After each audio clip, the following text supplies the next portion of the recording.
Gas petrol కొరతకు కేంద్రానిదే బాధ్యత అని వెల్లడించిన మంత్రి పొన్నం ప్రభాకర్.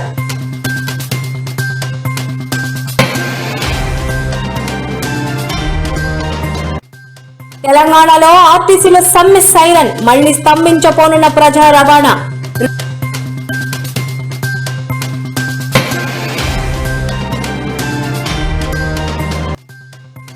రాగల 3 రోజుల్లో మోస్తరు నుండి భారీ వర్షాలు వెల్లడించిన వాతావరణ శాఖ అధికారులు.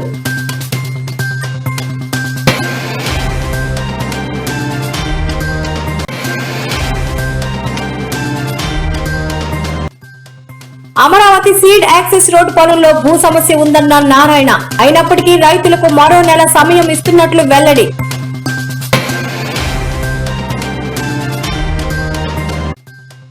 పిల్లలకు నాసిరకం భోజనం, మంత్రి Nara Lokesh fire, headmaster పై వేటు.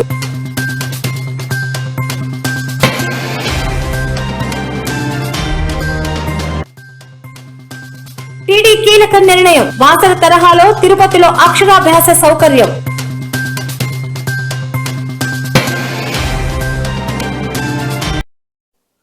ప్రస్తుతం నెలకొన్న గ్యాస్ పెట్రోల్ కొరతకు కేంద్ర ప్రభుత్వ వైఫల్యమే కారణమని తెలంగాణ రవాణా బీసీ సంక్షేమ శాఖ మంత్రి పొన్నం ప్రభాకర్ తీవ్రంగా విమర్శించారు. కేంద్రం అనుసరిస్తున్న విధానాల వల్ల సామాన్యులు ఇబ్బందులు పడుతున్నారని ధ్వజమెత్తారు. దేశంలో నెలకొన్న గ్యాస్ పెట్రోల్ కొరతకు కేంద్రానిదే పూర్తి బాధ్యత అని, అంతర్జాతీయంగా యుద్ధ వాతావరణం ఉన్న నేపథ్యంలో కేంద్రం తక్షణమే స్పందించి సరఫరాను మెరుగుపరచాలని డిమాండ్ చేశారు. తెలంగాణ నుంచి కేంద్ర మంత్రులుగా ఉన్న కిషన్ రెడ్డి, బండి సంజయ్లు ఈ కొరతపై రాష్ట్ర ప్రజలకు సమాధానం చెప్పాలని, వారు తమ బాధ్యతను విస్మరిస్తున్నారని విమర్శించారు. మూసీ నదిని అంతర్జాతీయ స్థాయిలో అభివృద్ధి చేయడానికి ప్రభుత్వానికి ఒక స్పష్టమైన విజన్ ఉందని, ఈ ప్రాజెక్టుపై ఉన్న అన్ని అనుమానాలను పీపీటీ ద్వారా నివృత్తి చేస్తామని తెలిపారు. మూసీ పరివాహక ప్రాంతాల్లోని నిర్వాసితులకు ప్రభుత్వం అన్ని విధాల న్యాయం చేస్తుందని, వారిని ఇబ్బంది పెట్టే ఉద్దేశం ప్రభుత్వానికి లేదని స్పష్టం చేశారు. మహాత్మా గాంధీ మనవడు తుషార్ గాంధీకి మూసీ ప్రాజెక్టుపై ఎవరో తప్పుడు సమాచారం ఇచ్చారని, అందుకే ఆయన ఆందోళన వ్యక్తం చేసినట్లు కనిపిస్తుందని అభిప్రాయపడ్డారు. బీజేపీకి రాష్ట్రంలో ఒక ఎజెండా, దేశంలో మరో ఎజెండా ఉందని పొన్నం ప్రభాకర్ ఎద్దేవా చేశారు. గత ప్రభుత్వ హయాంలో ఆర్టీసీ కార్మికులకు తీవ్ర అన్యాయం జరిగిందని, బీఆర్ఎస్ నేతలకు కాంగ్రెస్ ప్రభుత్వాన్ని విమర్శించే నైతిక హక్కు లేదని మండిపడ్డారు.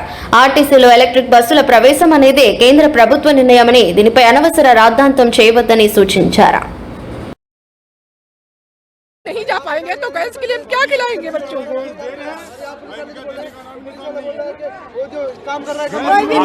भावुक हो रही है, रो रही है, कितनी दिक्कत आ रही है बताइए। 1 हफ्ते से दौड़ना है, गैस नहीं मिल रही है।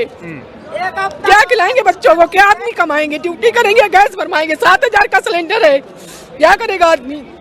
और यहाँ ये बताया जा रहा है कि सिर्फ लोगों को परेशान किया जा रहा है, कोई दिक्कत नहीं हो रही है।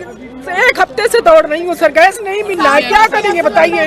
बच्चों को कहाँ से बाहर से कैसे, वही पराठा 20 का देता है, वही 40 का दे रहा है, क्या खिलाएंगे? हम जब कमा नहीं पाएंगे तो क्या खिलाएंगे बच्चों को?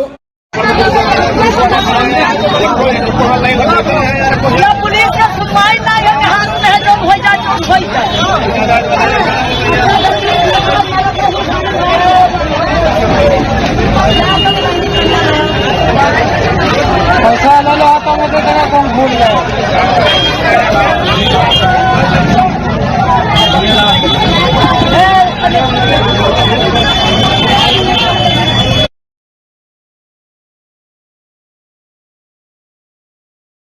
రవాణా రంగంలో మరోసారి సమ్మె మొదలయ్యే సూచనలు కనిపిస్తున్నాయి. తమ చిరకాల వాంఛ అయిన ఆర్టీసీని ప్రభుత్వంలో విలీనం చేయాలి అనే ప్రధాన డిమాండ్లతో ఆర్టీసీ కార్మిక సంఘాలు సమ్మెకు సిద్ధమవుతున్నాయి. ఈ మేరకు కార్మిక జేఏసీ నాయకులు ఆర్టీసీ ఎండీ నాగిరెడ్డికి సమ్మె నోటీసు ఇచ్చేందుకు ప్రణాళికలు సిద్ధం. ఆర్టీసీని పూర్తి స్థాయిలో ప్రభుత్వ విభాగంగా గుర్తించి ఉద్యోగులను ప్రభుత్వ ఉద్యోగులుగా పరిగణించాలి. దీర్ఘకాలంగా పెండింగ్ లో ఉన్న వేతన సవరణను తక్షణమే అమలు చేయాలి. రిటైర్డ్ ఉద్యోగుల బెనిఫిట్స్ మరియు పెండింగ్ లో ఉన్న డిఏ బకాయిలను విడుదల చేయాలి. గతంలో ఇచ్చిన హామీలను ప్రభుత్వం విస్మరిస్తుందని కార్మిక నేతలు మండిపడుతున్నారు. ఎన్నో ఏళ్లుగా ప్రాణాలు పణంగా పెట్టి సేవలందిస్తున్న మా బతుకుల్లో మార్పు రావటం లేదు. విలీనం ప్రక్రియను వేగవంతం చేయకపోతే రాష్ట్ర వ్యాప్తంగా చక్రాగిపోగా తప్పదు అని జేఏసీ ప్రతినిధులు హెచ్చరించారు. అయితే ఒకవేళ ఈ సమ్మె గనుక జరిగితే రాష్ట్ర వ్యాప్తంగా రవాణా వ్యవస్థ స్తంభించిపోయే ప్రమాదం ఉంది. ముఖ్యంగా గ్రామీణ ప్రాంతాల ప్రజలు, విద్యార్థులు తీవ్ర ఇబ్బందులు పడే అవకాశం ఉంది. ప్రభుత్వం సానుకూలంగా స్పందించి చర్చలకు పిలుస్తుందో లేక కఠినంగా వ్యవహరిస్తుందో వేచి చూడాలి.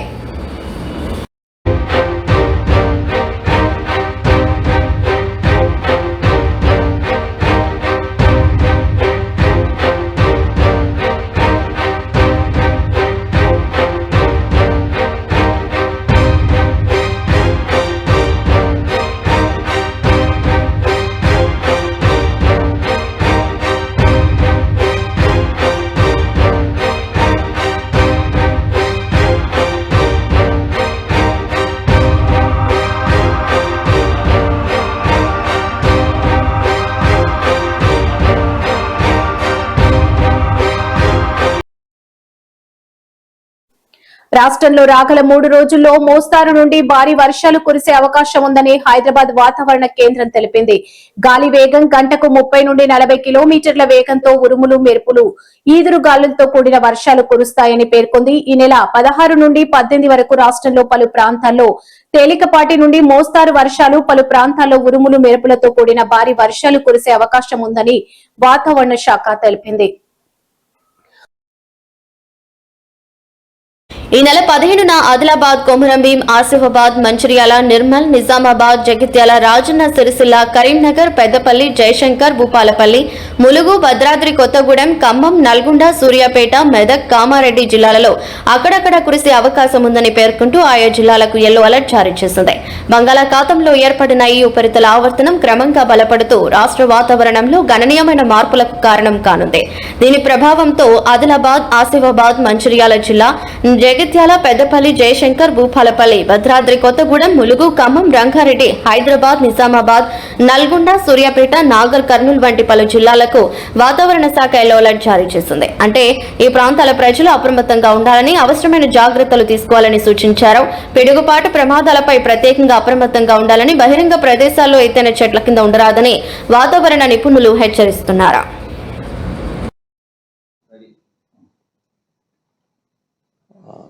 సౌత్ ఛత్తీస్గఢ్లో ఏర్పడి ఉన్నటువంటి ఉపరితల ఆవర్తనాలు ప్రస్తుతం అవి నార్త్ మధ్య మహారాష్ట్ర అండ్ దానికి దగ్గరలో ప్రస్తుతం అయితే ఉన్నాయి.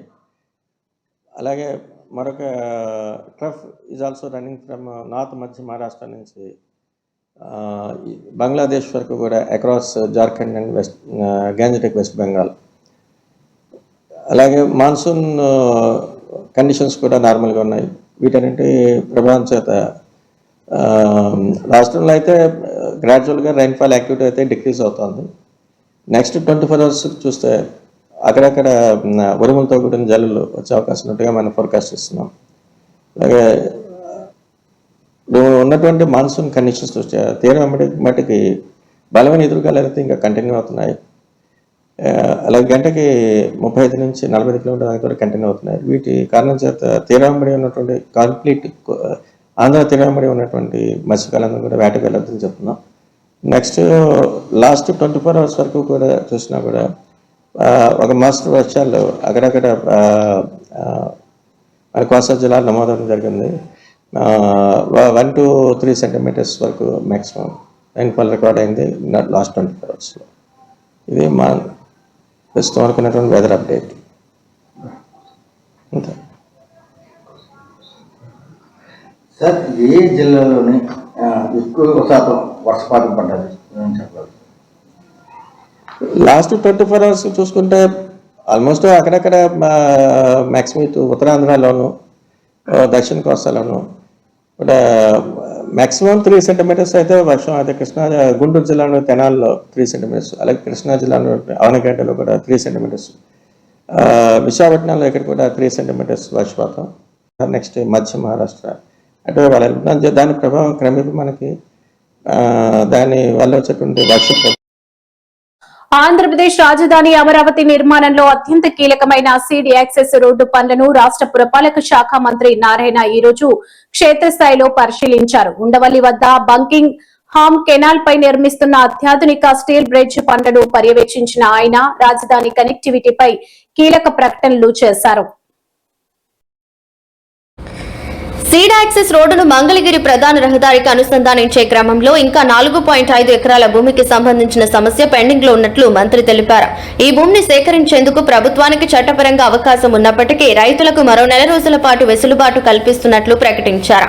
ఏప్రిల్ 9 నాటికి రైతులు స్వచ్ఛందంగా భూ సమీకరణకు ముందుకు రాకుంటే ప్రభుత్వం తప్పనిసరి పరిస్థితుల్లో భూసేకరణ చేపట్టాల్సి ఉంటుందని స్పష్టం చేశారు. రాజధాని అభివృద్ధి దృష్ట్యా రైతులు సహకరించాలని ఆయన విజ్ఞప్తి చేశారు. స్టీల్ బ్రిడ్జి పనులు ప్రస్తుతం శరవేగంగా జరుగుతున్నాయని, ఈ నెలాఖరుకల్లా పనులు పూర్తి చేస్తామని నిర్మాణ సంస్థలు హామీ ఇచ్చాయని మంత్రి తెలిపారు. బకింగ్హామ్ కెనాల్ కంటే ముందుగా గుంటూరు ఛానల్, కొండవీటి వాగులపై మరో 2 సీల్ట్ బ్రిడ్జిలు రానున్నాయని, ఇవి కూడా పూర్తి అయితే సీడ్ యాక్సెస్ రోడ్డు నిర్మాణం పూర్తయినట్టేనని చెప్పారు.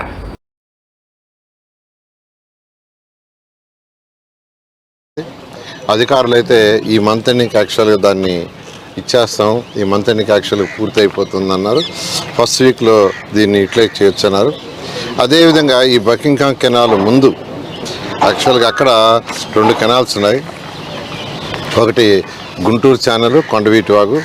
ఆ రెండింటి మీద 240 మీటర్ల లెంత్లో ఒక బ్రిడ్జ్, స్టీల్ బ్రిడ్జ్ జరుగుతుంది. అది కూడా వర్క్ జరుగుతుంది. అది కూడా నెక్స్ట్ మంత్లో వాళ్ళు కంప్లీట్ చేస్తూ ఉన్నారు. ఈ 2 అయిపోతే సీడ్ యాక్సెస్ రోడ్ ఏదైతే ఉందో అది డైరెక్ట్గా మంగళగిరి రోడ్డు మీకు ఎక్కుతుంది. అయితే ఈ సీడ్ యాక్సెస్ రోడ్ ఫ్యూచర్లో నేషనల్ హైవే ఏదైతే ఉందో నేషనల్ హైవే తోటిగా ప్లాన్ చేస్తామో దాన్ని కూడా వర్క్ టేకప్ చేశారు. ఈ విధంగా అమరావతి క్యాపిటల్ సిటీలో ఏదైతే ఈ క్యాపిటల్ సిటీలో పోవడానికి ఈరోజు బండ్ రోడ్ని యాక్చువల్గా యూటిలైజ్ చేస్తున్నాం. ఈ బ్రిడ్జ్ కానీ పూర్తి అయిపోతే, 2 బ్రిడ్జిలు పూర్తి అయిపోతే ఇంకా బండ్ రోడ్డు మీద పోవాల్సిన అవసరం ఉండదు. బండ్ రోడ్డు కూడా యాక్చువల్గా టేకప్ చేసి అది కూడా యాక్చువల్గా టెండర్ అయిపోయింది. దాన్ని కూడా యాక్చువల్గా వీలైన తొందరలో దాన్ని కూడా అలాట్ చేసి బండ్ రోడ్డు కూడా టేకప్ చేయడం జరుగుతుంది. ఈ విధంగా అమరావతి క్యాపిటల్ సిటీలో ఏదైతే అధికారుల కోసం 4026 హౌసెస్ కడుతున్నాం అవి ఎంతో వేగవంతంగా జరుగుతున్నాయి. ఎమ్మెల్యేలు, ఎమ్మెల్సీలు, ఐఏఎస్ ఆఫీసులు అయితే ఆల్మోస్ట్ అయిపోయింది, కబోర్డ్స్ బిగిస్తున్నారు. అదేవిధంగా విల్లాస్ వర్క్ కూడా ఎంతో వేగంగా జరుగుతుంది.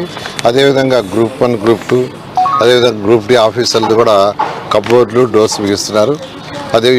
ఇవన్నీ వీలైనంతకు ఈ మంత్, నెక్స్ట్ మంత్లో కంప్లీట్ చేసి నెక్స్ట్ మంత్ ఎండింగ్కి అధికారులకు యాక్చువల్గా దాన్ని హ్యాండ్ ఓవర్ చేయడం జరుగుతుంది. ఈ విధంగా అమరావతి క్యాపిటల్ సిటీలో అదేవిధంగా ల్యాండ్స్ ఎవరైతే రిజిస్టర్ చేసుకోవాలో వాళ్ళందరూ కూడా అధికారులు ఫోన్లు చేసి యాక్చువల్గా పిలిపించి రిజిస్ట్రేషన్ చేస్తున్నారు.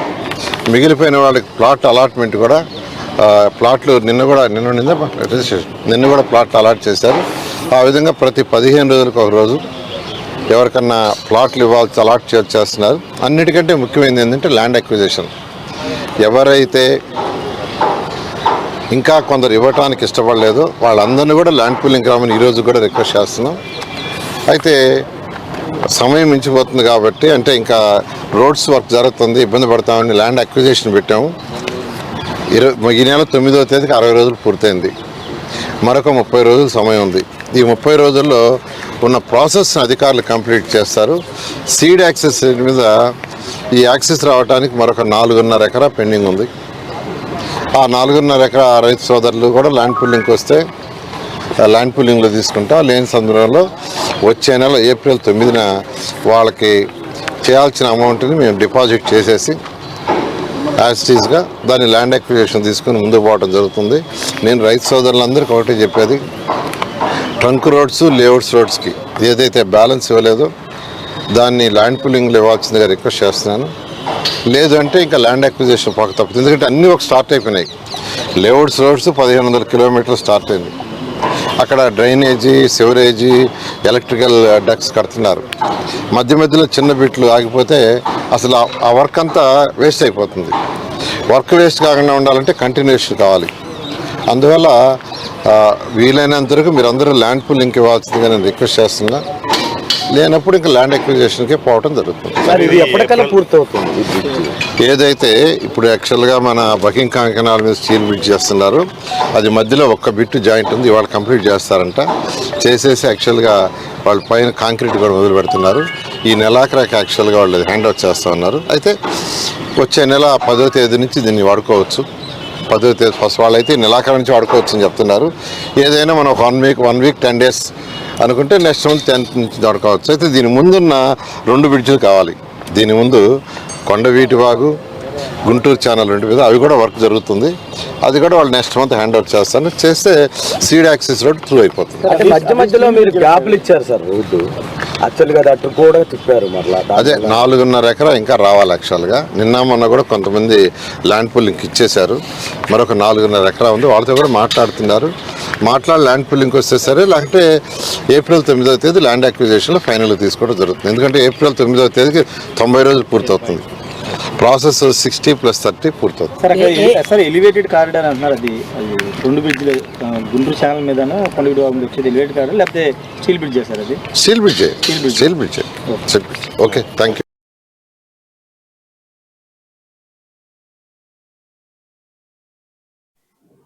ఎన్టీఆర్ జిల్లాలోని ఓ ప్రభుత్వ పాఠశాలలో విద్యార్థులకు నాణ్యత లేని మధ్యాహ్న భోజనం అందించిన ఘటనపై విద్యాశాఖ మంత్రి నారా లోకేష్ తీవ్రంగా స్పందించారు. సమాచారం అందిన వెంటనే చర్యలకు ఉపక్రమించిన ఆయన ఈ ఘటనకు బాధ్యుడిగా పాఠశాల ప్రధానోపాధ్యాయుడిని సస్పెండ్ చేశారు. విద్యార్థులకు తల్లిదండ్రులకు కలిగిన అసౌకర్యానికి మంత్రి వ్యక్తిగతంగా క్షమాపణలు తెలిపారు. మైలవరం మండలం దేవుని చెరువు ప్రభుత్వ పాఠశాలలో మధ్యాహ్న భోజన నాణ్యత సరిగా లేదని ఫిర్యాదు అందడంతో విద్యాశాఖ వెంటనే రంగంలోకి దిగింది. మంత్రి లోకేష్ ఆదేశాల మేరకు ఈ విషయంపై విచారణకు త్రిసభ్య కమిటీని ఏర్పాటు చేశారు.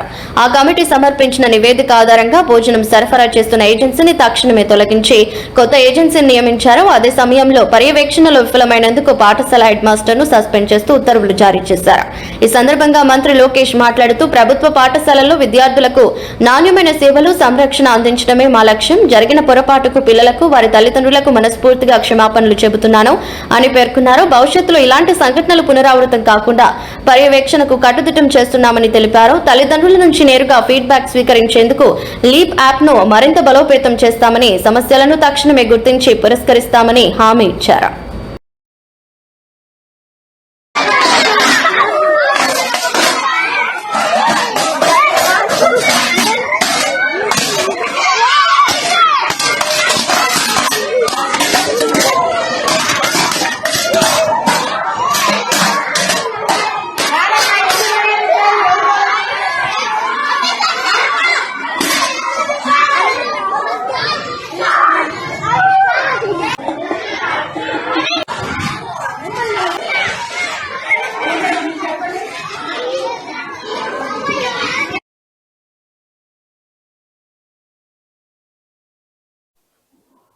తిరుమల శ్రీవారి భక్తులకు టీటీడీఓ శుభవార్త అందించింది. తెలంగాణలోని ప్రసిద్ధ బాసర జ్ఞాన సరస్వతి ఆలయం తరహాలో తిరుపతి సమీపంలోని పేరూరులో ఉన్న శ్రీ వక్కులమాత ఆలయంలో చిన్నారులకు అక్షరాభ్యాసం చేయించేందుకు అవకాశం కల్పించింది. అక్షర గోవిందం పేరుతో ఈ నూతన కార్యక్రమానికి శ్రీకారం చుట్టింది. దీంతో ఇకపై తమ పిల్లలకు ఏడుకొండలవాడి తల్లి వకులమాత ఆశీస్సులతో అక్షర శ్రీకారం చుట్టించాలని భావించే భక్తుల కోరిక నెరవేరనుంది. చంద్రగిరి ఎమ్మెల్యే పులివర్తి నాని చేసిన విజ్ఞప్తి మేరకు హిందూ ధర్మ ప్రచార పరిషత్ ఈ అక్షర గోవిందం ప్రాజెక్టును రూపొందించింది. 3 నుంచి 5 ఏళ్లలోపు చిన్నారులకు ఇక్కడ అక్షరాభ్యాసం చేయించవచ్చు. అయితే వకులమాత ప్రధాన ఆలయం ఒక చిన్న కొండపై ఉండటంతో భక్తులు, ముఖ్యంగా చిన్నపిల్లలు, వృద్ధుల సౌలభ్యం కోసం టీటీడీ కీలక నిర్ణయం తీసుకుంది. ఆలయానికి తూర్పు వైపున పుష్కరిణి సమీపంలో ఉన్న ఖాళీ స్థలాన్ని కార్యక్రమం కోసం ఎంపిక చేశారు. ఇక్కడ శాశ్వత ప్రాతిపాదికన ఒక ప్రత్యేక మండపాన్ని నిర్మించాలని నిర్ణయించారు. ఈ నూతన మండపంలో శ్రీ వెంకటేశ్వర స్వామి, పద్మావతి అమ్మవారు, సరస్వతీదేవి విగ్రహాలను ప్రతిష్ఠించారు. ఇక్కడే చిన్నారులకు శాస్త్రోక్తంగా అక్షరాభ్యాసం నిర్వహిస్తారు. కార్యక్రమం పూర్తయిన తర్వాత పిల్లలకు అక్షర గోవిందం పేరుతో 7 రకాల వస్తువులతో కూడిన ఒక ప్రత్యేక కిట్ ను అందజేస్తారు. ఇందులో పలక బలపాలు పెట్టే శ్రీవారి అక్షింతలు, అమ్మవారి కుంకుమ, వినాయకుడు, సరస్వతి, శ్రీ వెంకటేశ్వర స్వామి చిత్రపటం, కంకణాలు, పటిక బెల్లం ప్రసాదం ఉంటాయని తెలిపారు.